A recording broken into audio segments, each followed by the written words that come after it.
Happy New Year! What's up everyone? Welcome back to the channel. We have a new banner for Cloud and Sephiroth, which is what I like to call the Fire God. Official Festive Gap, the new outfit for Cloud, give us Flame Blade Arcanum 10 points, which is 35% fire ability damage. This is dope.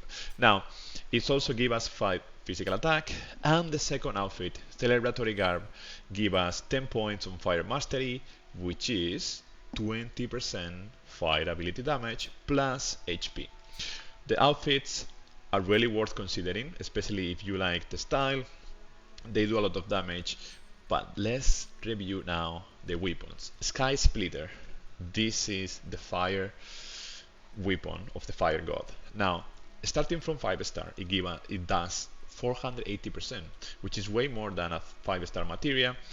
And if we boost it to 90, it can go up to 850%. This is the highest one that we have seen that is like elemental damage.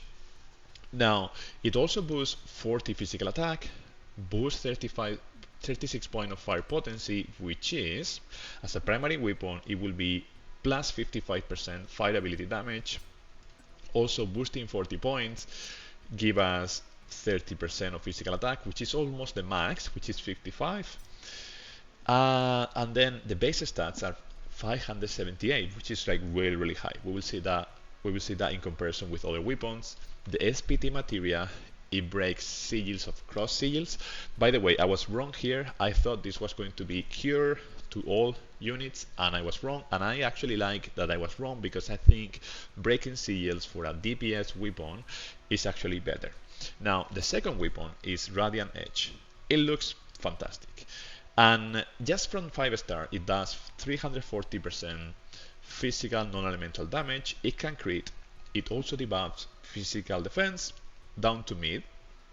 And if our HP is higher than 50%, it also decreases fire resistance up to, so starting from low up to mid. Now, if we go to overboost 10, the physical defense debuff stays the same, but it deals 540 to a single enemy, and the fire resist straight away from a single hit goes down to high. So pairing Radiant Edge with Sky Splitter is like a combo. It's the combo right from the get-go. 561 points on physical attack as the base stats, 436 to magical attack. And the R abilities are really sweet, because boosting 54 points as a primary weapon already is almost the level 7. It's almost plus 50. Almost there. You just need another weapon, and then your Sephiroth will get to the max of physical attack, and then you can start investing your R abilities into other points like HP, physical ability potency, boost fire potency. So then Sephiroth can do a lot of damage. SPT materia also breaks sigils, but in this case, the second slot also gives us fire ability damage plus 30%, which is also really sweet. Now, especially because, with 3 ATB, you can do a lot of damage. Now, should you pull in this banner? Well, I think it depends. So you want to build your Fire God. How much money do you want to spend on the game, or do you prefer saving? I will say, me personally, I'm just going to pull 2 pages. Well, at least one to get the official Festive Gap, the Fire God outfit. And the second outfit, I will think about it, because I don't think I see myself using this. Fire ability damage plus 20%. I think the weapons are fantastic, but we can get them in future wishlist. So then I would say a single page will be more than enough. Unless, of course, you're a whale and want to go all the way into your Fire God. But if that's the case, if you really want to pull, then let's discuss the options, right? By the way, there is also like a new unit coming. Yuffie is coming. There is also a new event, which is here already. Events, Yuffie is coming. So we will fight Yuffie at some point with the story. And because of that, there will be new banners, new weapons. So then I will say the Fire God is the perfect bait for us to invest a lot into the game, and then Yuffie will come and she will have amazing weapons and amazing abilities that are really worth considering, because she needs to be so good that we consider her as a permanent unit. I don't want to invest in Yuffie. It's not a character that I really like. I'm kind of saving for Vincent, or maybe Sid, or maybe Genesis, if we ever see that. But now it's a really tricky time to invest, and because of that, me that I'm a whale, I'm going to go only up to the first page, and I think I'm gonna skip all the rest. I don't think it's worth it for me to go to the celebratory garb. If you're a free-to-play player, perhaps you can consider skipping in this banner, unless of course you really want the outfit. If you're a low spender, you're in a difficult spot, because I think the fire outfit is quite good, but at the same time, if you have already the other outfits, like Zidane's, then you have boost physical ability potency, which works in all the cases, and maybe then you can skip the banner. So let's not fall into the bait, because this banner is kind of like a bait. Just before is the waiting room before Yuffie, so of course it's really interesting, but there will be more things coming. I think the pair of the two weapons are really worth considering, especially I like that Sephiroth can now do debuff, physical defense debuff, because this works in all the cases when the bosses are not immune to physical defense, of course, but this works for all the different elements, especially because this one as well is not elemental.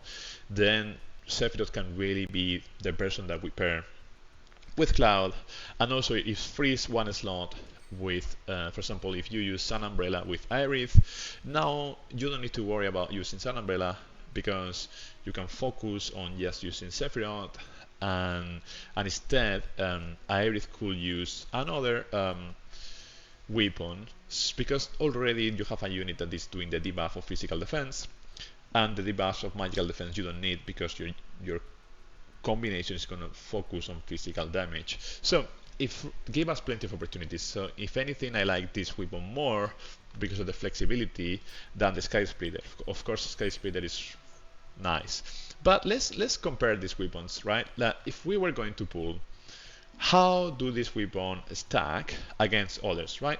So just looking at the total stats, which is the sum of the base stats, if we sum physical attack, magical attack, and heal, we still have the Power Soul at the very top. Killer Hornet comes second, which is a really one of the top weapons in the game. These two are one of the top weapons in the game because of their abilities. And then Sky Splitter comes here on the 13th point, close to Radiant Edge. They have the same total stats, which is a good indicator that if we were going to invest in these weapons, we're investing in weapons that have like longevity. Now, if we were going to build the Fire God, how does that look like, right? So a possible option will be to have Sky Splitter as main, right? Then the secondary could be Zidane's Sword, and then we will need to choose 3 sub-weapons. Now, a key question to ask is, do you have the sub-weapons already, or do you need to invest on them? Because if you need to invest on them, maybe that's another reason to chill on the Fire God, let this train pass, and then invest on future banners, or start building up that strategy if you really want to have a Fire God. Now, when we focus on our abilities, Crystal Sword for Zack is the best weapon to consider, because it gives us 48 fire potency plus 27 attack. Flame Projector is a really nice weapon, but it boosts magical attack.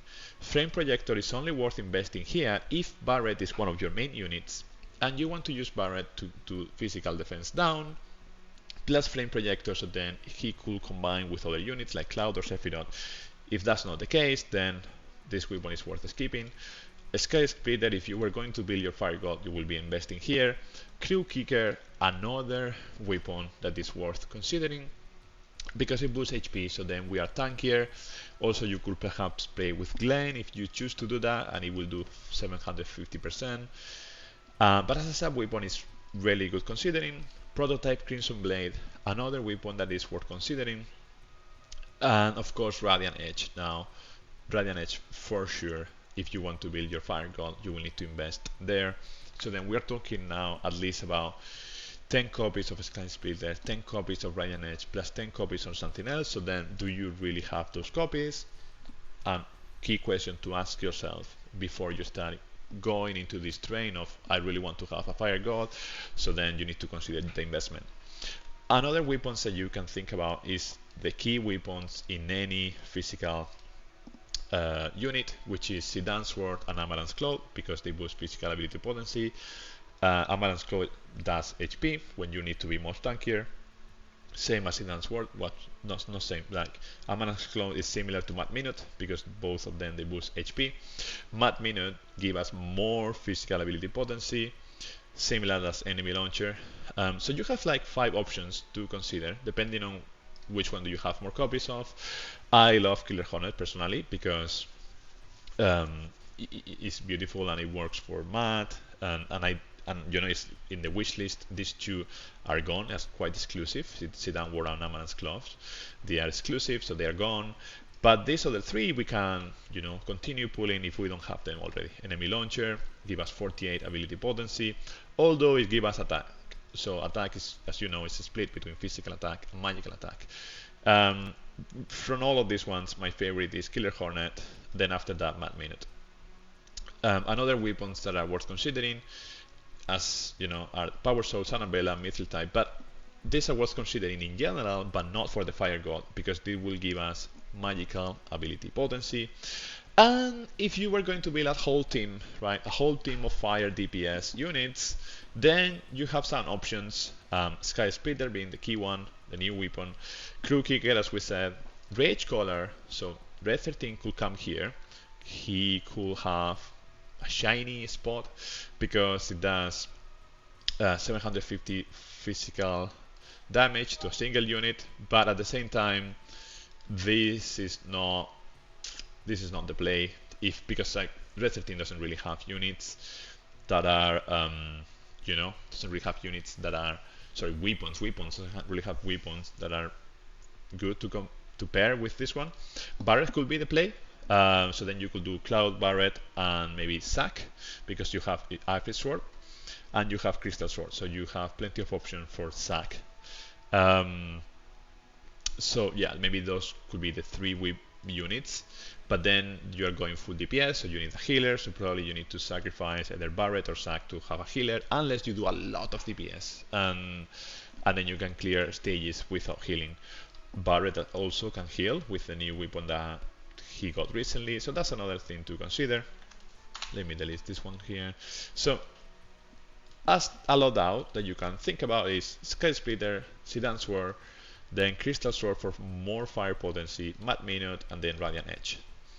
Actually, instead of Radiant Edge, you could use Amaranth's Claws, so then you have 40 HP and 36 boost physical ability potency. To get the max of physical ability potency, you already have the max physical attack. I think, yeah, 40 plus 20, 60. Yeah, so that could be a combination for you. But as I always say, it all depends on the weapons that you have and the copies that you have. So that's about the weapons. My camera decided not to work. Now let's look into the, I always like to look into the details of the outfits. I think Ethan said that this outfit looks a bit like Auron, and I I kind of like agree. It has that Auron style with the the high necklace kind of like covering the mouth. It's like has this Asian looking style. I like that it has like a bag that is properly used, although this ring feels like a bit so thin. It feels so thin. What is this ring about? Yeah, it almost feels non-existent. I like the scarf a lot. I like the red ribbon here and the white one here, plus the belt. I like the the sandals. Showing the tooth for all those tooth fetish people out there. Lol. I like the hairstyle, of course, and yeah, how the hand looks. Yeah, I think it's a beautiful outfit. The Sephiroth one, Sephiroth is a bit funnier because, well, finally it has the back. You know, the back is not open. I like that one, but I'm not convinced about this belts that are crossing his chest. The nipples are somewhere either here, but they are not really there because they don't want to display them. Um, it's a bit more feminine. I like the skirt a lot. I like this like purple skirt, by the way. I like this, but I'm just not convinced about. I don't mind like the Sephiroth is like showing, you know, a bit more of his feminine side and showing more skin. I don't mind that, but it's just like this cross here feels a bit silly. These two belts crossing here feels a bit yeah, don't know, weak. It doesn't give me like the impression that this is like an outfit that is practical to fight with. I like the skirt a lot, but I will just go either just remove the whole shirt off and then go for it. But like these pads with the whole chest open, like you are exposing the most critical parts, which is the heart and the neck. So then it's really not practical for fighting, especially sword fighting. And if you receive like a fire blast in the chest, then your whole chest is gonna burn.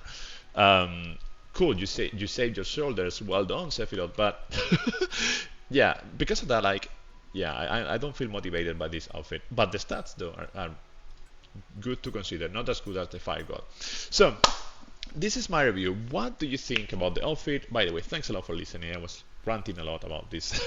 What do you think about this outfit? Are you going to pull? Do you think free to play should pull on these ones? I think if I was free to play, I would probably skip this one. I'm just going to page one. But what are you going to do? Let's discuss in the comments. Let's have a conversation so that we all can learn together and we all can become better players. This is my review. Thanks a lot for watching, and if you like this type of content, please throw a like or subscribe. Subscribing especially is the thing that helps growing the channel the most. Leave a comment, let's chat, let's discuss, and then until the next time, this is Plillo. Happy New Year, happy holidays, cheers, bye bye, cheerios.